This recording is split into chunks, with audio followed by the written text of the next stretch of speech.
Like, why is it so important to resistance train, especially as you age for women? Just the act of squeezing your muscles induces the same thing as insulin binding appropriately. GLP-1 medication, from your medical perspective, what are the biggest concerns? It's actually a dosing and management issue. I think they're going too high, too hard, too fast. And it's very nice to have your HRT dialed in, and it's very nice to have a little GLP-1 if you need it, but that is not what's going to sustain you. You had mentioned like you don't want fame and you don't want, people to recognize you, but you're pretty pretty honest. You're pretty direct. You're very opinionated, which I love.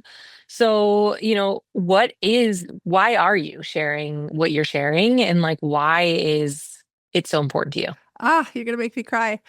So I was a very sick little kid, and I struggle. Like, I still struggle with my health and my pain and my immune system. Like, I have a funny immune system, and I have a funny chronic pain situation happening that I've had for decades.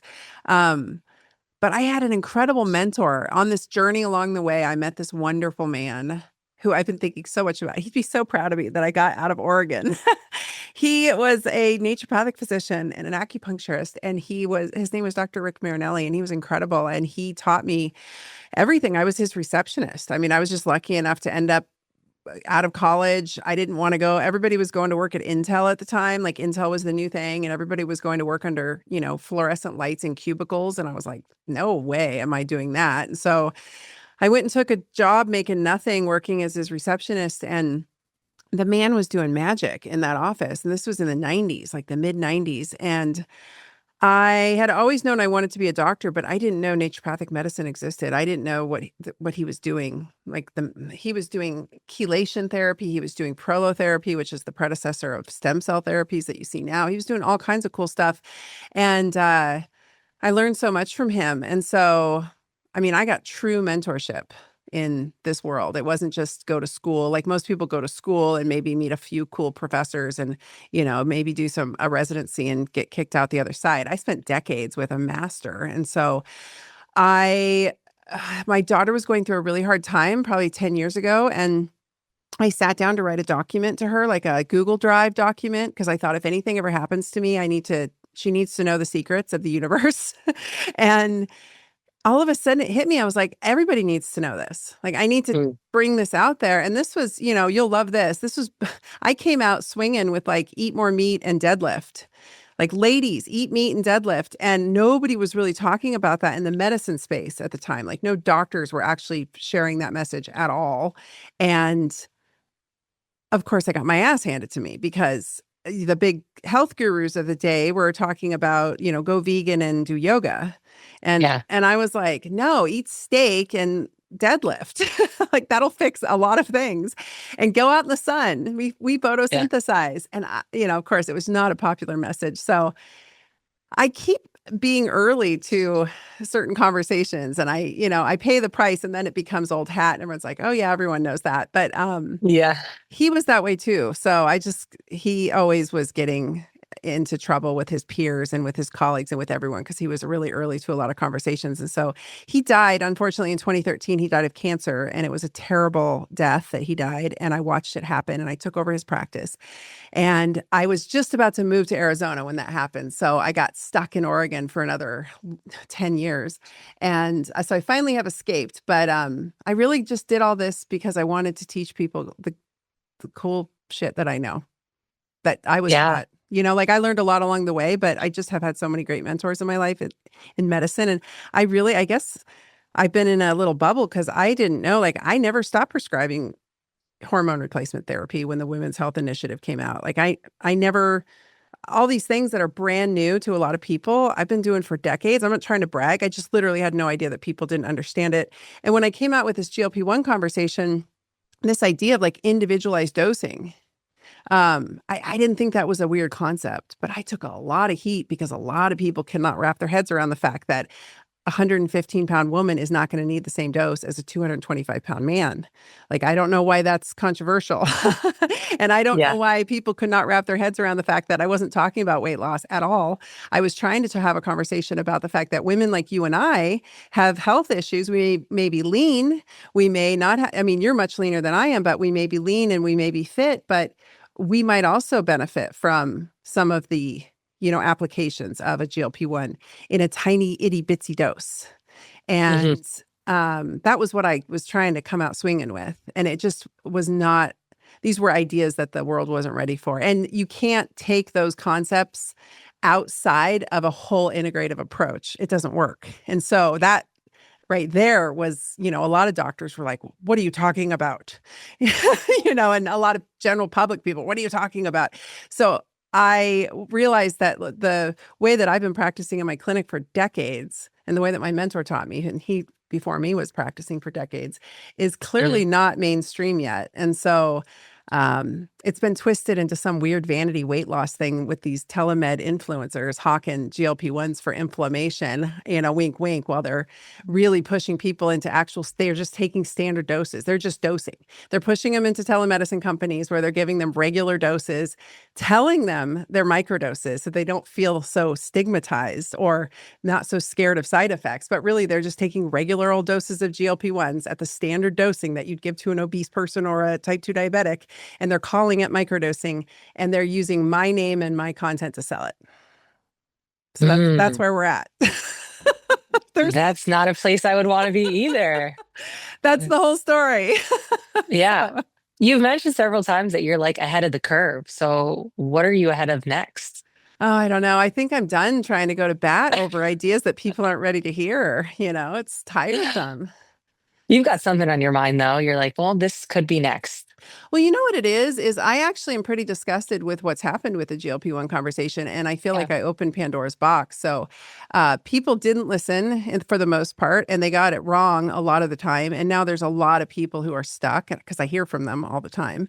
And there's a Hmm. lot of people who are struggling because they didn't actually microdose. They just regular dosed and they blew out their metabolism because they didn't listen to me. And you'll love this part. They come to me and they say, Dr. Tina, you changed my life. I was so scared of GLP-1s. And then I listened to your content. I started on it, and they're on like some wampin dose, which I've never, ever been an advocate for. And Yeah. they've lost, 50 to 80 pounds. And now they're going to start strength training. And I'm like, oh, no, you didn't Yeah. listen. That was what you were supposed to do first. Yeah. That was first.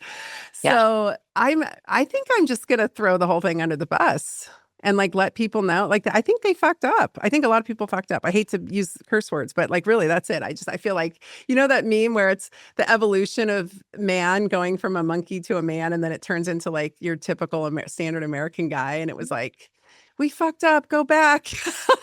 Because Yeah. now the whole internet selling peptides, hawking peptides, people with absolutely no knowledge of what these things do are pushing them as affiliates, which is, I think, when you push someone into a medical company and that medical company provides a medical service or a prescription to a patient, that's illegal.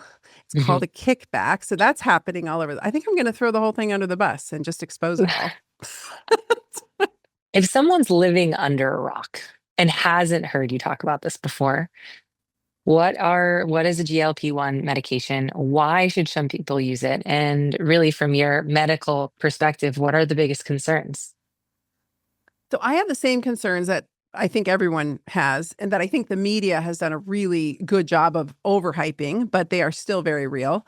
A GLP-1 is a naturally produced peptide that our body makes. We make it in our stomach, in our L cells of our stomach lining, and it's our intestinal lining, and we make it in our brain, in certain regions of the brain. We have receptors. What I discovered whenever, a couple years back, how this all started was there was so much clickbait and propaganda around these things and so much controversy. And I was like, hold up, these things have been on the market for like 20 years. Why is everybody freaking out? It was because the weight loss conversation came up and everybody lost their minds because there's a lot of stigma around that. And so, as Right. I have learned. So I started researching them because I was like, this smells a lot like COVID days when I was hearing a lot of propaganda. Like I can smell propaganda and I'm like, what's going on? Why is the whole functional medicine community hating on them and the mainstream media is hating on them? Usually those two don't go together. So I started looking into them and I found that we have receptors for GLP-1.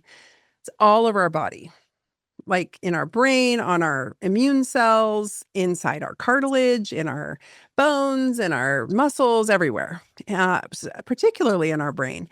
And I realized very quickly that people did not have a deep understanding of how these things worked. And there was a lot of literature, mice, rat, and human. There was a lot of literature, 20 years, piles of data that nobody was talking about. Everybody was just so hung up on this weight loss conversation and, oh, it's the easy way out and blah, blah, blah. And so I did have to dive deep into obesity medicine to really understand obesity as a disease because I did not appreciate it the way I do now. I really thought, I mean, I am guilty of the just try harder crowd. You know, you Mhm. just need to try harder. You need to work harder. Coming from a family that is predominantly obese, some of them got there because they didn't do anything and they didn't try. And some of them got there with all the best efforts. And I've had so many patients, and I'm sure you've had so many clients where they're probably eating better or cleaner or living a better lifestyle than you are. And all of a sudden they show up at like late 40s, early 50s. They show up in my office and they've gained like 15 pounds around their midsection. And they're like, what the heck happened? Right.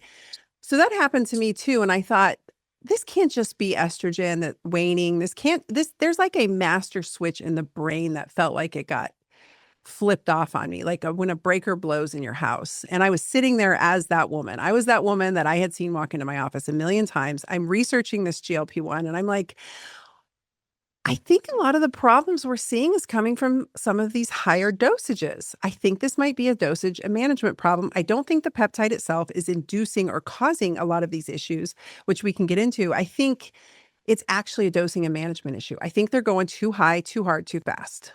That's my personal and clinical opinion.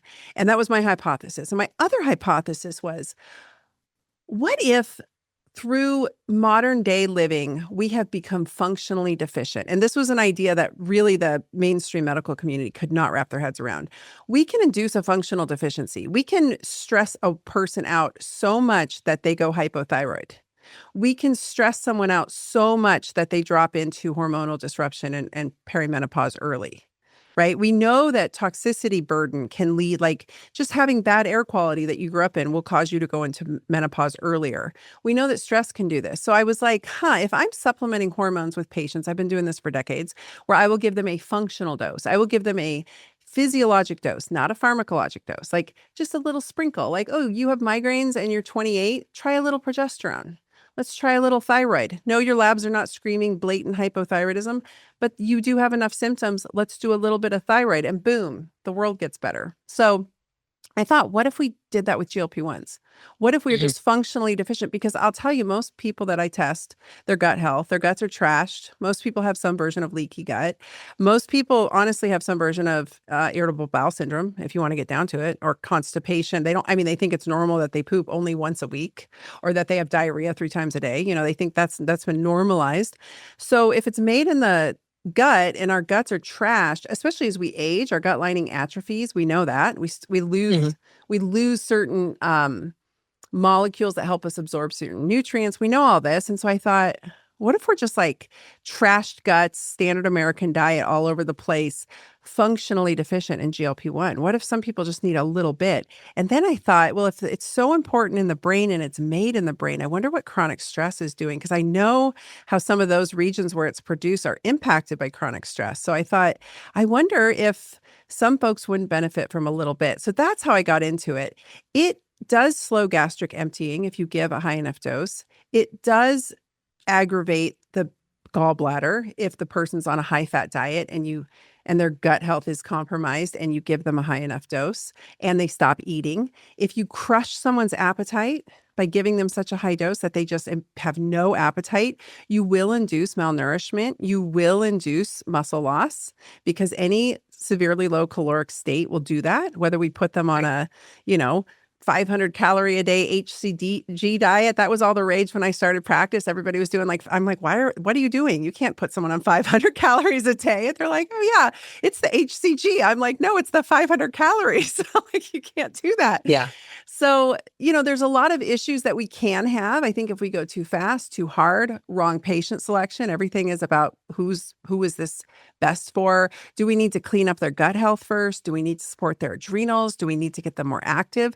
I will say it does help people sort of get that leg up to want to move. So sometimes we might start it before they're actually moving, because around the 90-day mark, they're like, I feel like exercising. Fantastic. Because it does cause a phenomenon in the brain called neuroplasticity. We start to see changes in the brain, and so it buys you a window of opportunity. And I really think that these peptides could be medications. They're just peptides, really. They've been tweaked a bit so that they remain in the body longer than our natural version, and I mean, that's as fancy as they get, really. And so if we utilize them appropriately as part of a comprehensive treatment plan, like a tool in a tool belt, and the person's getting support that they need on all fronts. They've got their strength and conditioning coach lined up. They've got their, nutrition sorted out. They're not just going to crush less of a crappy diet. Like, they're not, instead of eating a bag of potato chips, they're not just going to live off of a handful of potato chips, right? They're going to eat nutrient dense foods,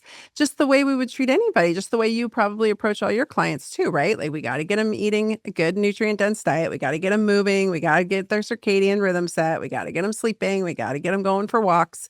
We got to get their stress handled. And I like to throw in HRT. I'm a big fan. I've been doing it for a long, long time.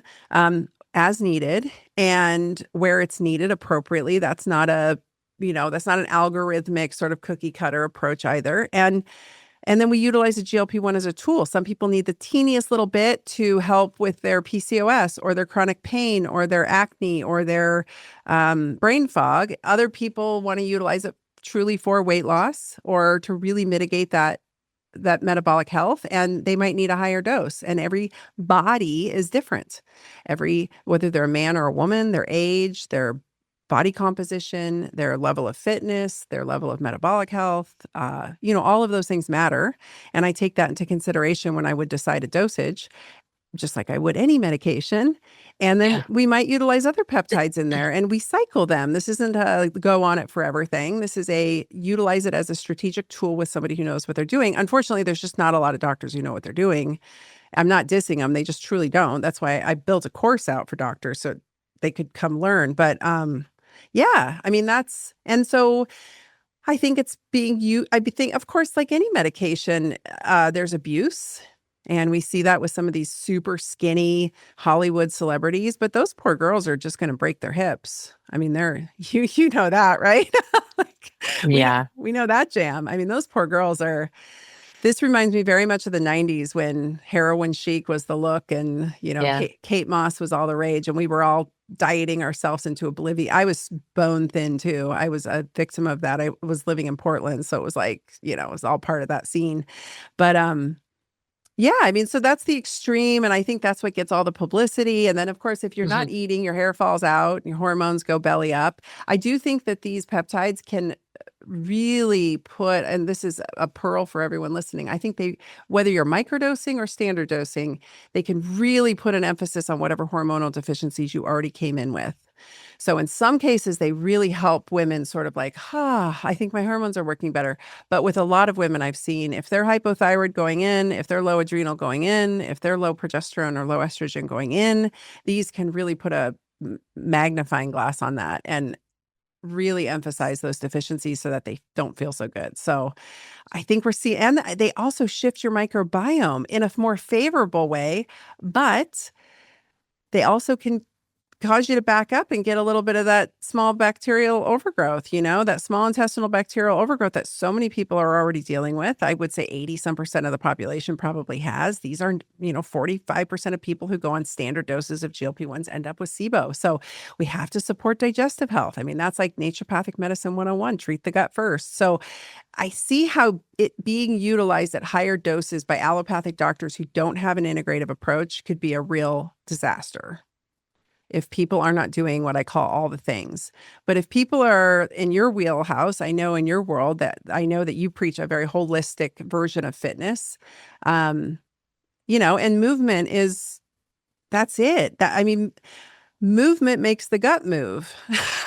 When people say my gut's not moving on these things, I'm like, but you're not exercising. Like how can you get peristalsis going if you're not moving? That's literally what gets your poop out is, warm drinks and movement. So I think that there's just a lot of things that can go wrong with them, even at microdoses. I'm seeing it.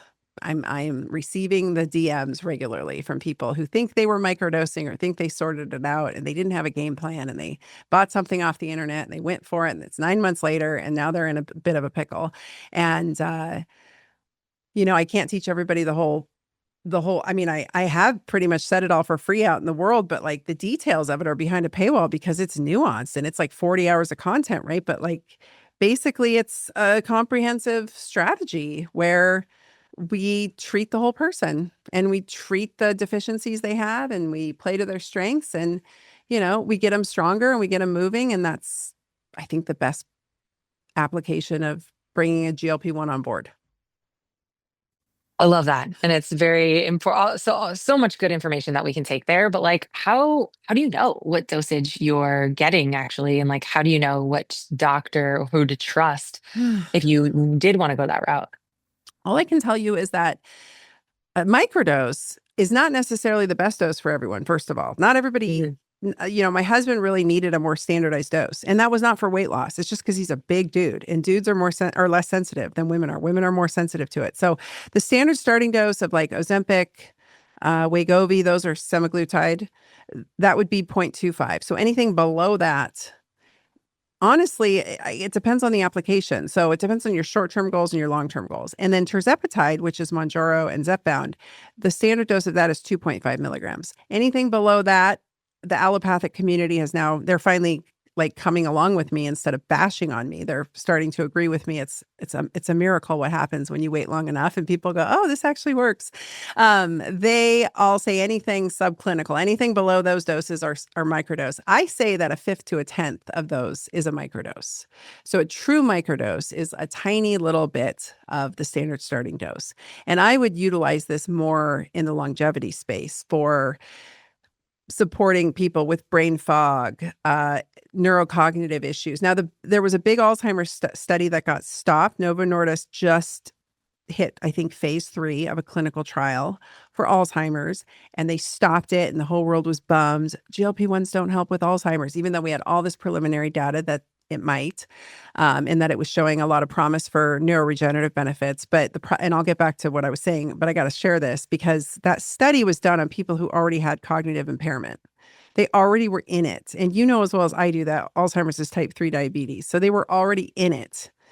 And they were already, I think, in their 60s, like 50s and 60s. So, or older.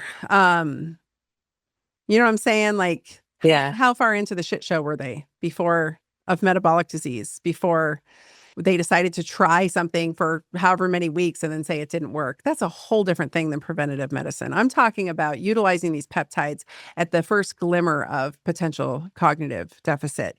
I've seen people utilize it. I've got a whole community of clinicians that I am friends with that I finally convinced to try it on their MCAS and SIRS patients. So these are folks who have really severe histamine issues, really severe immune reactions to things. And so I finally got a few of them. That's all they do. The Lyme community, the mold community. I'm like, these sit on your mast cells and keep them from blowing histamine. So how can we try to utilize it for those? And so those patients need very, very tiny doses because they're very sensitive. Maybe somebody wants to mitigate their immune system and they want a little bit of that middle age fluff off. I will tell you that microdosing is not a weight loss strategy. If you are told it is, you're not microdosing. If you are when I came out with this, if there was to be weight loss, this is reserved for those who are already metabolically optimized. So someone like yourself or myself who is, you maybe, I don't know how old you are, but I'm guessing you're much younger than I. When you hit that, like, the throes of middle age, if you start to notice, and you've probably seen this with clients, they start to get like I call it the thickening. It's like the middle age thickening. They start to get like a puff about them. This might take off that puff. So they might see 10, 15 pounds come off. And I think that's where the telemedicine influencer community grabbed it and started calling it for inflammation, but really are selling it for weight loss. True microdosing will only take the fluff off. I will tell you, it is short-lived. It comes back on. It definitely, and you can chew right through it. You can eat right through it. I call it kind of the ultimate fuck around and find out peptide, because for a minute there, like up to 9 months, you're like, woohoo, I feel great. I can eat gluten again. I can drink wine. Everything's great because it's handling your immune system. Hmm. But it doesn't last. So it's not a Yeah. weight loss peptide. If someone tells me that they've lost 30, 40 pounds on a microdose, I guarantee you they were taking a regular dose. The companies are just bringing them in on that language, and then it's false advertising, and then moving them right up the tier. So in many cases, when my followers message me and say, I don't know why you're saying it's not a weight loss strategy. I lost 40 pounds. And I'm like, how much are you on? And they tell me, I'm like, honey, you're like 2 to 3 tiers into standard dosing. Not only are they not just at the they didn't not only did they not just start at the regular starting dose, but they got bumped up. They're in like where I would put a diabetic or a Mm. morbidly obese person. And they're just shocked. They're like, well, I was told it was a microdose. This is how these companies are doing it. I figured it out. These companies, not all of them, but some of them are telling patients what the maximum dose is. So if we look at like semaglutide, it starts at 0.25, but it goes up to 2.4. That's the maximal tier for the maximal diabetic obese person. That's what you would put a severely diabetic or severely obese person on. And then I'm Mm. going around saying a microdose is a fifth to a tenth of the standard starting dose. And so what these companies do is they say, oh, well, we're going to start you on 0.25. That is a tenth of Mm. 2.5. And so they tell them what the maximal dose is and then give them a tenth of that, which is just the regular old dose. And I'm like, that's still 5 to 10 times higher than I'd give that person, but whatever. So there's this whole weird scam going on. Anyway, back to the, as my husband would say, back to the ranch. I think that I think that there's a lot of leeway there, and it depends on what the person's going for, and then it depends on what their long-term goals are. But if they start going up those tiers and they start getting into regular dosing, they're definitely looking at more of the risks and running into more of the risks and side effects. And they're definitely looking at having to stay on those kinds of dosages to maintain the results that they're getting, whether it's for inflammation or, you know, what have you. I mean, we've got a myriad of things that GLP-1s are showing impact for independent of weight loss.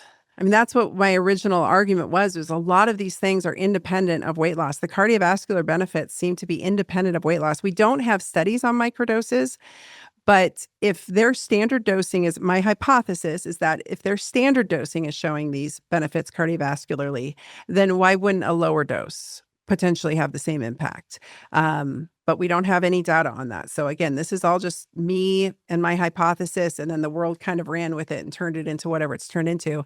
But the benefits run out when you go off the peptide. Hmm. So my theory is always to keep things as low as possible and cycle them. So we go on, we go off, we go on, we go off. I think the allopathic community is, and people who really do struggle with real obesity, the disease of obesity, and they're really struggling with their weight, it's on and stay on. And I personally don't think that on and stay on is a great strategy for various reasons, but that's kind of how it is. And so we've got a lot of people, we're going to have a lot of people here shortly hooked on these things, blowing out their metabolism because they lost all their muscle. They didn't lose the muscle. Actually, GLP-1 is protective to muscle. The data shows it's protective to muscle. It's actually somewhat regenerative to muscle. It's regenerative to cardiomyocytes, our heart cells. It's regenerative to brain neurons.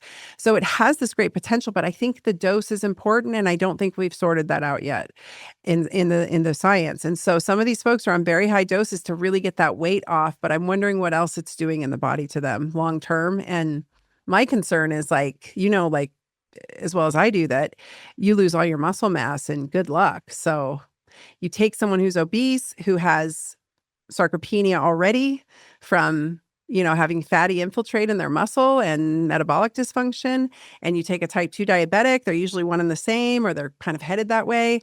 And people don't realize type 2 diabetes, you're very far along the metabolic compromise spectrum. Like, it's not a like, oh, welcome to diabetes land. You've been in that soup of dysfunction, of metabolic dysfunction, for 10, 20 years at that point. A lot of damage has occurred in the body before it magically turns into diabetes when you're, diagnosed because your numbers hit a certain amount on your labs.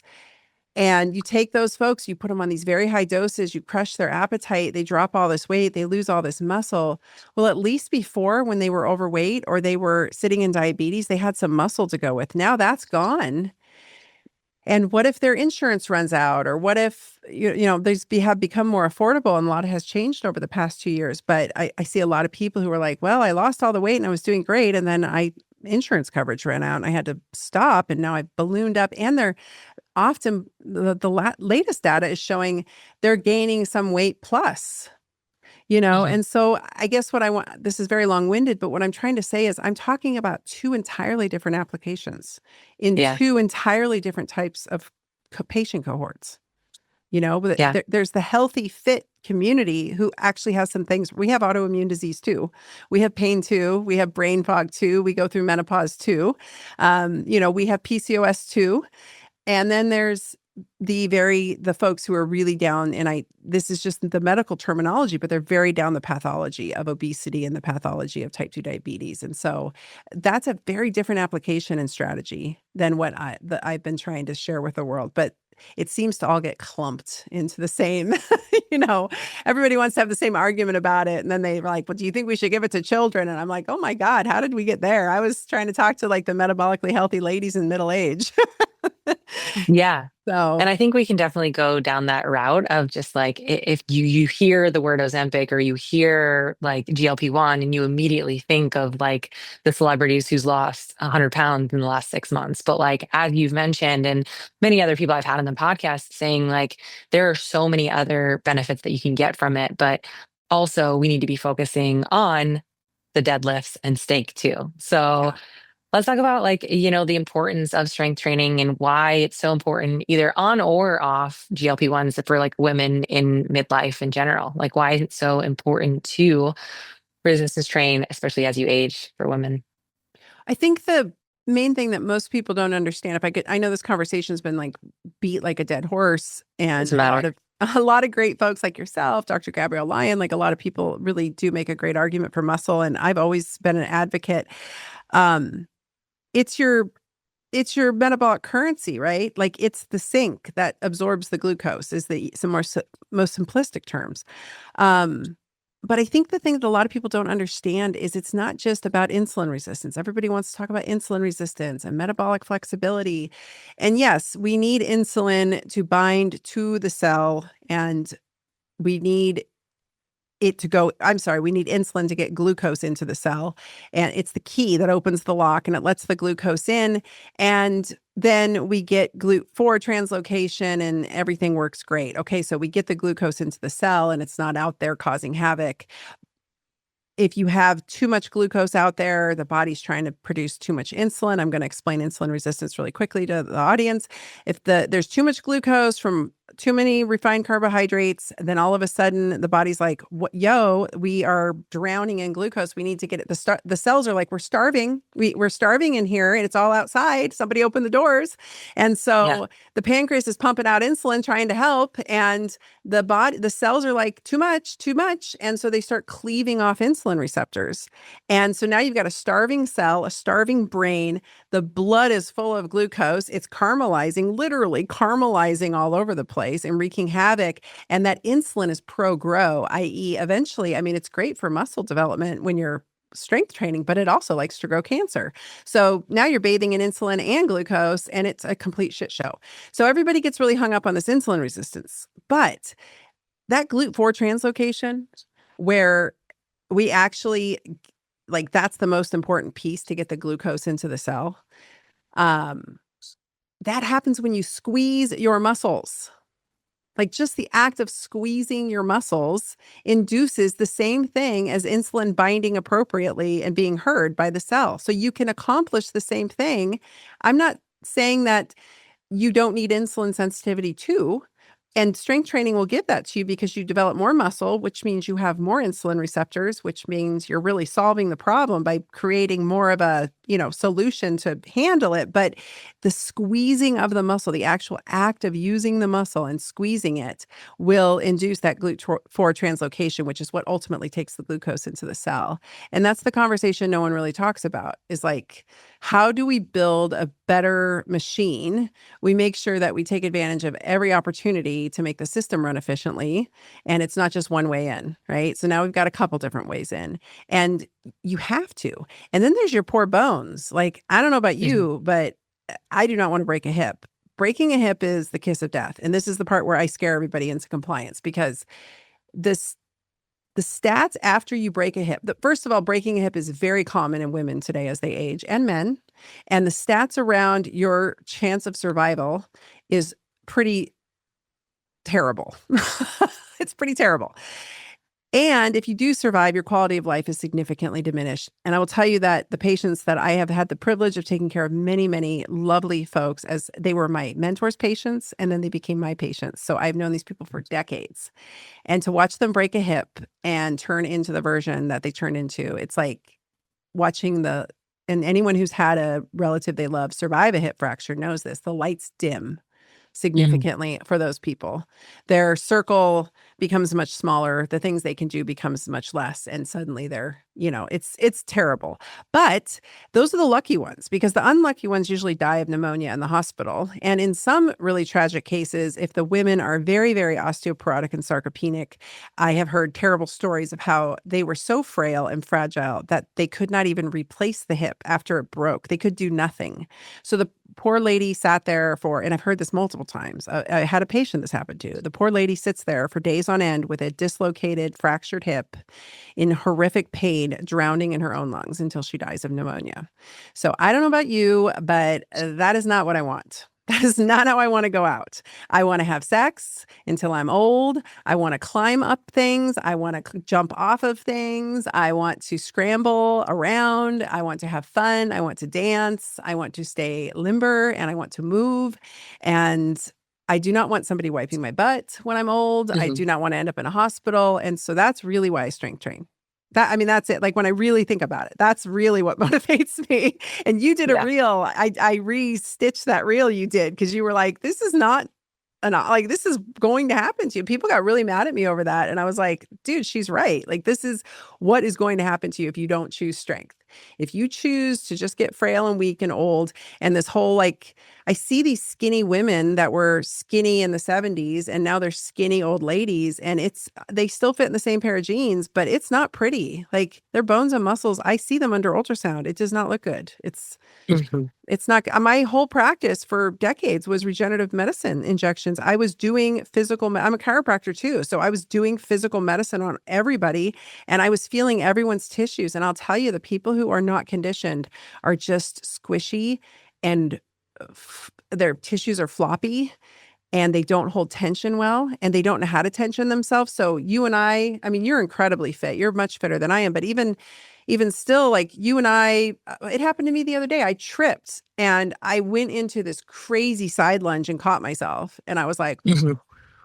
like that could have been, I don't know if you know who Dennis Prager is from Prager University. Do you know who he Mhm. is? Yeah. He's an old guy. And I'm not like a huge Dennis Prager fan, but I recently saw him and he is paralyzed from the neck down in a wheelchair because he fell in his house. It Mm. was just a tragic random fall, and he is now paralyzed for life in a wheelchair. He's like Christopher Reeves in a wheelchair with, all he can move is his mouth. And I was like, I'm sorry, but that is what happens when you become severely deconditioned and you trip on the corner of your rug or Yeah. you trip on your little dog. My dog, I have a Havanese he's so tan and jacked. He's like a little muscle and he runs up to me and just like WWE body slams me on the leg when he wants me to play with him. And he takes me out and I'm like, yo, you can't do Yes. that. But Yeah. I can catch myself. And I think ultimately, I mean, yes, we want good metabolic health because we want good hormones and we want good cardiovascular health and we want our brains to be functional and we want all those things. But at the end of the day, I just don't want to become a weak, frail little thing and die some terrible death. And your chances of battling it out with COVID or pneumonia or the flu or any of these RSV, any of these upper respiratory viruses that like to circulate every winter, your chances are much less when you have much worse prognosis of your chances of catching it, your chances of carrying a heavy burden from it and getting very sick, and your chances of ending up in the hospital and potentially dying from it are so much higher if you're frail and metabolically unsound. Those were the two driving factors of COVID that nobody wanted to talk about was the inflammation from obesity, the metabolic dysfunction. I think I just saw a study. They finally did a study. They said 30% of Americans have metabolic disease. And I'm like, no, it's more like 100. But yeah, I mean, if you want to get real nitpicky, So metabolic disease really was driving that pandemic. And then frailty. Frailty is the kiss of death. And so I train to not succumb to my body giving out on me because I didn't prepare it for the war that is living, right? Like Hmm. surviving, I think, is a little bit of a battle sometimes. So Yeah. you got to prepare for it and you have to put in the work every day. And that's how you stay ambulating and independent. That's a big piece too, is independence. I live in a Hmm. very retired community. I'm like the youngest person in my area. And Yeah. to see these people stay independent, yeah, their butts are out there every day walking, they're going to the gym. And the ones who aren't, I'm like, they're getting heavier. The wives are really frail and skinny, and the husbands are getting heavier and a bigger belly, and they're all Yeah. hobbling around on bad knees. And I'm like, no, no, this is not. The other thing I'll add, I know I'm ranting, but you're letting me. That the this chronic knee and hip issues that everybody has as they get Yeah. older, that's diabetes of your joints. It's not just wear and tear from excess weight. It is literally metabolic dysfunction, insulin resistance of the joints. And that's the part nobody gets. And so replacing the joint isn't the solution. I mean, yes, maybe you need a knee replacement, but you have to get the metabolic disease under control. And the only way to do that is through controlling what you put in your mouth and building adequate muscle mass and controlling your stress and your circadian rhythm. And I do think that GLP-1s are a beautiful adjunctive tool to anybody who is on that journey. So don't be afraid of them.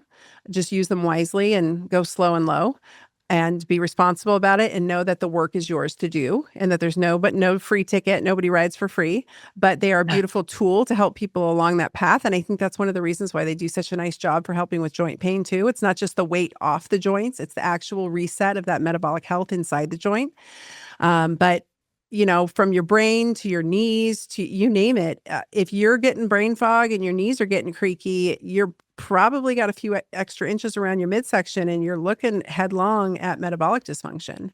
And so there's no waiting until you get to type 2 diabetes, like handle it now. And I think the best way to do that is to build up the big muscles of the body, right? Like focus on the Yeah. glutes and the thighs and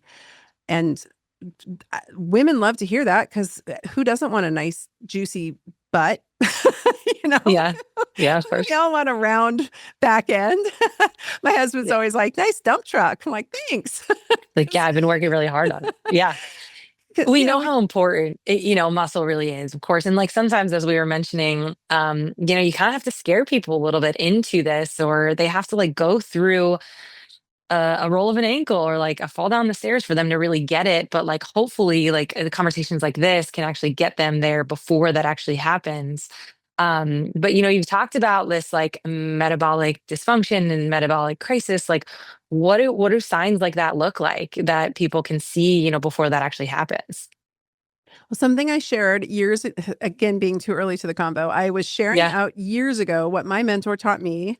My beloved Dr. Marinelli taught me that waist circumference is everything. Your waist Mm. circumference tells the story of your metabolic health, period. And if it's over 35 inches for women or 40 inches for men, you're in trouble. And those are international standards. It's irrelevant how tall you are because the only bones you have in your waist is your spine. The rest of it's your organs and your fat.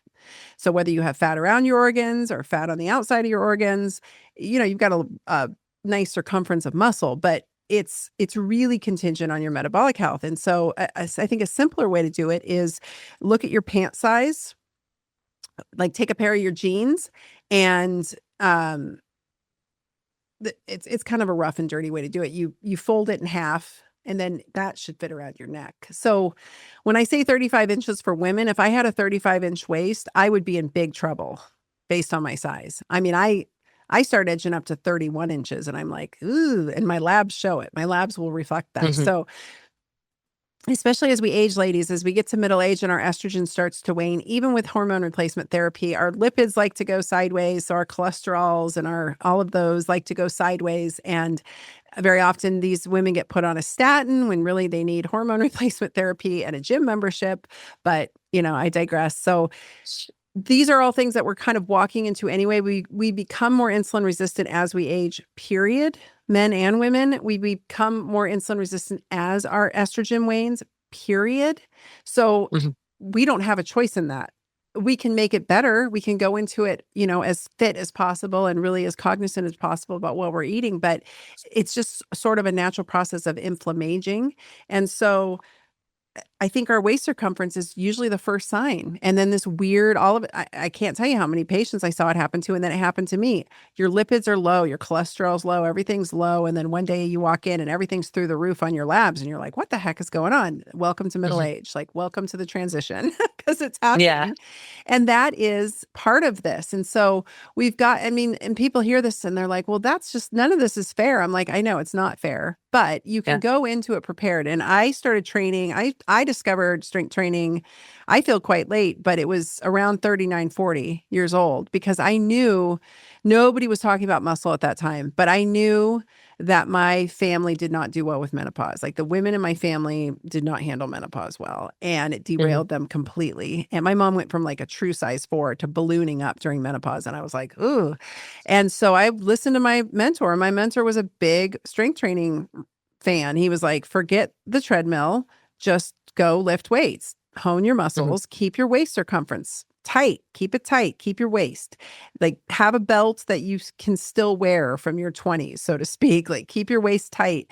And the data is really, really, really showing that now. Like, in fact, the definition of obesity used to be based on BMI, but literally just, I don't know, a month or two ago, they decided to add waist circumference to it. So waist circumference is a huge factor for your overall metabolic health and how well you're going to age, I believe. So you might see some other things. You might see skin tags. You might start getting brain fog. I think that's a pretty classic one. But that brain fog, this all seems to get worse right around that transition of perimenopause. And so that brain fog is also the estrogen leaving the brain. And you're like, Right. what is going on? Um, you can experience increased appetite. That can be a very common one. Again, though, as that estrogen's leaving, the appetite may start to increase. You will notice, I think the biggest one is that this middle section fluff, like this middle-aged middle. Where did this come from? I've never had Hmm. this. I used to have a six-pack. Why is this here? Why won't it come off? And it's not just right at the pooch. It's like a sheet from bra line to hips. All of a sudden, you've got this cylinder around you of fluff. Visceral fat is harder than subcutaneous fat and far more inflammatory, but some people will have a hardening. They'll start to feel a hardening of that midsection, and they're like, why is my gut hard? Men especially will start to, if you're Yeah. if your man's belly is hardened, especially if they like to drink alcohol, and maybe you've seen this or maybe your listeners have, I've known many men with a belly who stopped drinking for like a month for a challenge or something, for like dry Yeah. January, and their bellies get softer. That's the visceral fat starting to let go. So these are all kind of the cardinal symptoms. Basically, what people look like when they get into middle age, and the standard American way would be Yeah. diabetes. That's pretty much walking diabetes. So those are some of the ones I think that are most noticeable for my patients that walk in the door. I can kind of just see it walking. Like if somebody has a waist Yeah. circumference over those numbers that I just gave you. And for women, just to note, it's 1 inch above the belly button, or I'm sorry, like say like 2 finger breaths, which is about 1 inch. So about 2 finger at the smallest part of the natural waist. And Hmm. then for men, it's right at the belly button. I have a free guide, actually. It's on my website. It's called Assess Your Metabolic Health. It's literally the international guidelines for metabolic syndrome. And there's Okay. some of them are labs, like your cholesterol is doing this and your lipids are doing this. But I'll tell you, if somebody has an elevated waist circumference, they're not strength training multiple times a week, and their blood pressure's high, I can guarantee you 99.9% that they have metabolic disease brewing. 100%. Mm. Like pretty much. If they're strength training, it'll hold it off, even if they've got the other two going. But if they're not strength training and they've got high blood pressure and their belly's starting to grow in middle age, I'm like, their labs are Yeah. not going to look great. Yeah. I want to talk about everyone thinks it's, I'm just getting older. So this is just normal. Like my joints hurt or I'm gaining belly fat. And they're just kind of using that as like why this is all happening. Can you Yeah. potentially debunk that or help people understand, how age could maybe not is an excuse for it? So there's a study out saying that our metabolism doesn't actually slow down until we're in our 60s. I did see that. However, I think in a silo that could be said to be true. And I've even perpetuated that information. But when when your estrogen is going down, your metabolism does start to shift and it takes the thyroid with it. So, which is sort of your metabolic engine, cellular metabolic engine. So you start to get this soup, this mixed up soup. The soup changes, right? The cocktail that your body is humming at starts to change Right. chemically. And so we do start to see shifts in metabolic, you know, productivity, if you will. Like the cells are not hearing things the same, if you will. So maybe maybe what they're burning isn't lowering, but cellularly things are not going as well, and it starts to get a little chaotic. I think muscle really can help with this. I think Right. most people are walking into middle age very under muscled and very just under fit in general, very overstressed. Cortisol will add to that soup chaos like nothing else. Cortisol is like Yeah. if comes in and puts fire, lighter fluid on it, lights it on fire. It's like, Yeah. oh, your thyroid and hormones are a little screwy. Oh, you're missing some estrogen here. Let me like completely screw it up. So it's like it stirs the pot.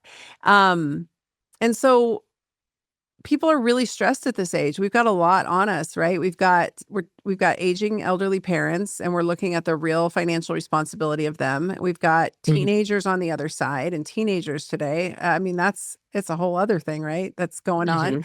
with that generation and just the stress of everything in the middle. I think women are particularly stressed out. Middle-aged women in particular are incredibly stressed out. And then often we see, and I'm seeing this with a lot of my friends, and I've already gone through it, but like we become empty nesters. So Yeah. everything we've known and focused on is suddenly gone. And we're left looking at our marriage like, do I even want to be with this person? I mean, a lot changes in there. Right. And that's a very challenging time too. And I think a very lonely time for a lot of women because sometimes the kids are like her best friends in the family, like Yeah. she likes the kids more than the husband.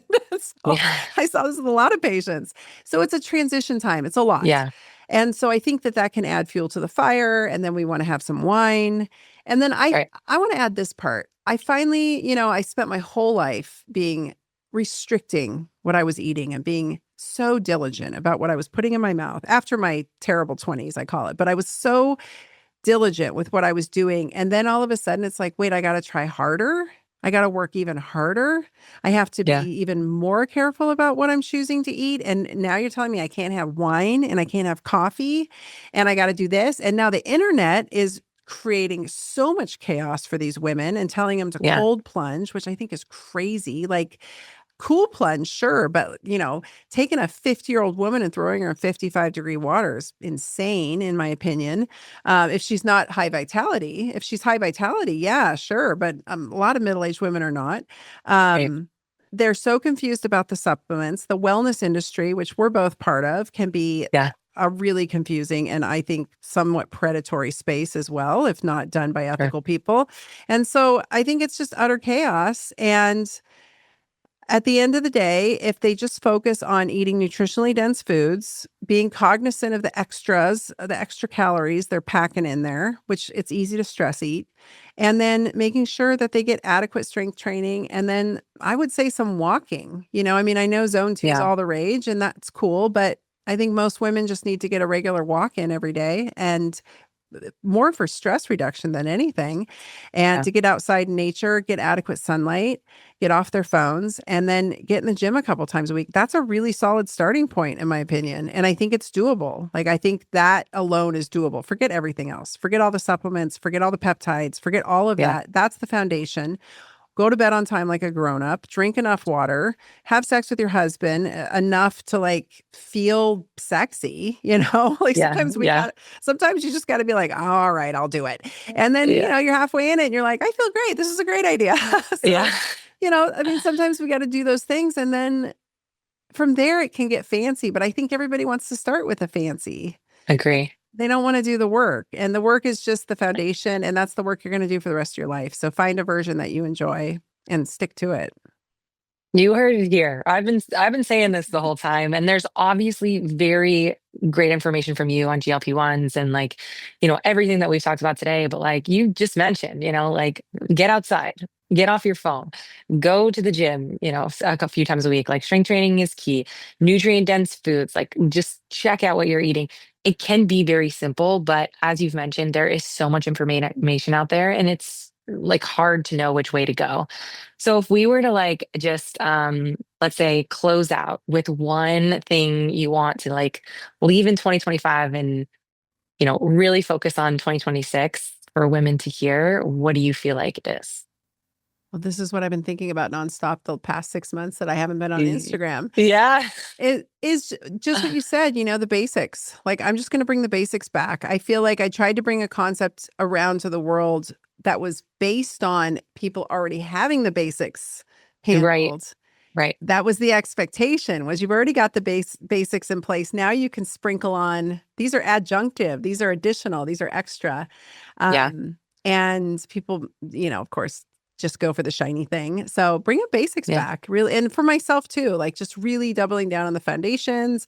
It's nice to have a little, we need those charts we had in elementary school where you got to put the gold stars or the colored stars on the chart for each Yes. task you finished. I think I'm going to buy one of those digital calendars that are on your wall. And instead of assigning, chores to my children that I don't have anymore, my daughter's grown and gone, I'm just going Yeah. to make my own color coded little thing so I can check it off, because it does like a little party for the kids when they check off the thing, like, hey, you took the garbage out. Exactly. I'm just going to be like, I went for a 20-minute walk. Woo! So I love that. Yeah.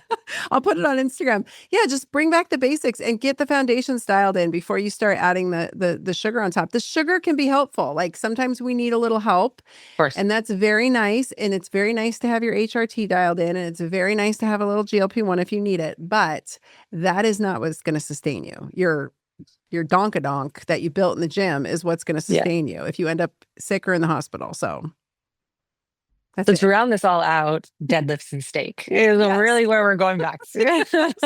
Yes, that's the easy version, right?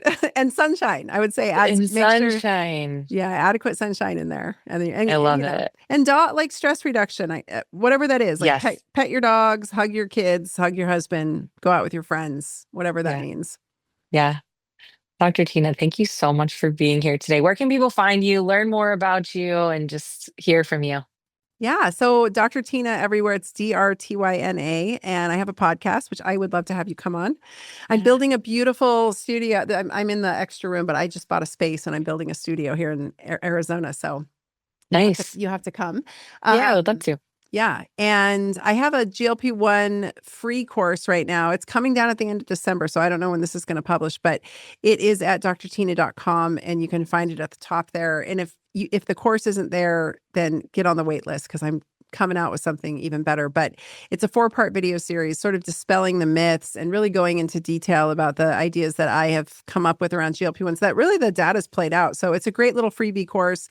If you want my bigger course, if you're a clinician or a healthcare professional or a strength and conditioning coach, or you're just the general public and you want this information on a deep dive, the course is there and you'll find it at the end of that free offer. It is coming down at the end of December though. So, but YouTube everywhere is just Dr. Tina.